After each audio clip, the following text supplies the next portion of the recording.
साल के आखिरी दिन भारत ने टेस्ट की परले मिसाइल। एक नहीं दो मिसाइलें दागी एक ही साथ। भारत की रॉकेट फोर्स को मिलेगी नई ताकत। चीन पाकिस्तान सावधान। जी हाँ दोस्तों, आज डीआरडीओ ने साल के आखिरी दिन एक बड़ा धमाका कर दिया जब ओडिशा के तट चांदीपुर से लगभग 10:30 बजे एक नहीं दो परले मिसाइलों का लॉन्च कर दिया।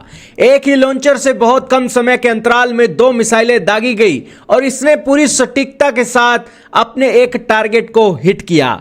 दोस्तों, परले मिसाइल की खासियत क्या है, कब बनी थी और क्या इसको लेकर भारत का प्लान है और किस तरीके से भारत की रॉकेट फोर्स के अंदर अलग अलग मिसाइलों के साथ एक महत्वपूर्ण रोल प्ले करने वाली है जो बहुत महत्वपूर्ण आज निकल कर आ रही है। तो शुरू करते बिना किसी तरीके जानने का सिलसिला। दोस्तों, परले मिसाइल एक सतह से सतह पर मार करने वाली मिसाइल है, सरफेस टू सरफेस मिसाइल है जिसकी रेंज 150 से 500 किलोमीटर की है। यह पूरी तरीके से बैलिस्टिक नहीं है, यानी कि यह हवा में अपना रास्ता बदल सकती है और दुश्मन के डिफेंस सिस्टम को इसे पकड़ पाना मुश्किल है। यह 500 से 1000 किलोग्राम के कन्वेंशनल वॉरहेड लेकर जा सकती है। यह ध्वनि की गति से कई गुना तेज उड़ सकती है, करीब 6 मैक की इसकी स्पीड बताई जाती है।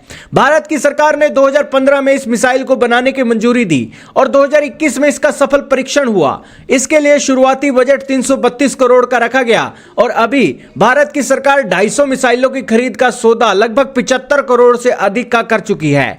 बताया जा रहा है कि इस तरीके की एक मिसाइल बनाने में और वॉरहेड रखने में करीब 5 करोड़ से अधिक का खर्चा आता है। दोस्तों, यह मिसाइल भारत को चीन और पाकिस्तान की सीमाओं पर रॉकेट फोर्स के चलते अटैक करने में एक बड़ी महत्वपूर्ण भूमिका निभाने के लिए जानी जाएगी। दोस्तों, भारत गणतंत्र दिवस की परेड का भी एक तैयारी कर रहा है, उसमें भी यह परले मिसाइल आपको दिखाई देगी। दोस्तों, यह परले मिसाइल रॉकेट फोर्स के चलते एलएसी और एलओसी पर तैनात करने के लिए बनाई जा रही है।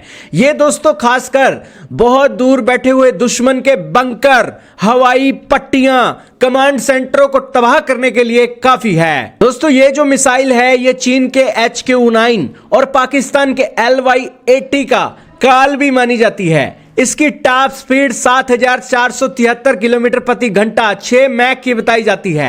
दोस्तों, जब यह मिसाइल एक दागी जाती है तो इसकी सटीकता इतनी गहरी होती है कि 10 मीटर से कम दायरे के अंदर यह ऐसा अचूक वार करती है कि जहां पर इसे कहा जाता है कि इधर फूटना है तो वहीं फटती है। और इसी के अलावा यह मिसाइल ट्रक पर आधारित मोबाइल लॉन्चर से एक जगह से दूसरी जगह ले जाकर भी हमला की जा सकती है। यह मिसाइल दोस्तों चीन की DF-12 और रूस की इस्कंदर मिसाइल के बराबर की मानी जाती है और यह मिसाइल भारत की इंटीग्रेटेड रॉकेट फोर्स का एक मुख्य पिलर बताई जा रही है। दोस्तों, भारत की रॉकेट फोर्स क्या है? दोस्तों, पीपल लिबरेशन आर्मी, चीन की आर्मी ने भी रॉकेट फोर्स बना रखी है।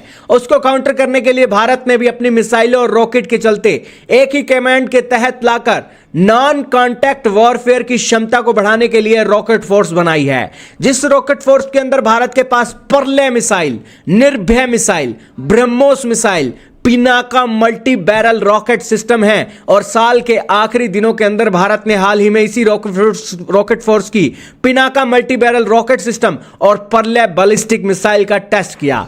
भारत की परमाणु मिसाइलें भी इसी रॉकेट फोर्स के अंदर आती हैं जिसके अंदर अग्नि सीरीज की भी मिसाइलें हैं और यह नई रॉकेट फोर्स केवल कन्वेंशनल हथियारों पर केंद्रित है।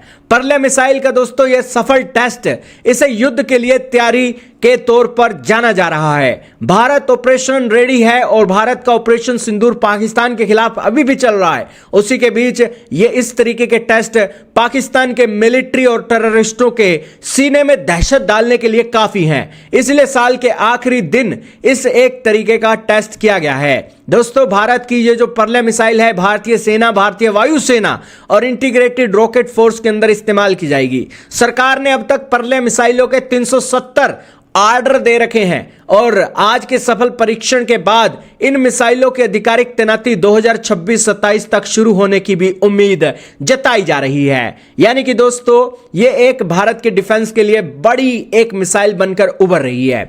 आपका क्या मानना है? कमेंट सेक्शन में हमें जरूर बताइएगा।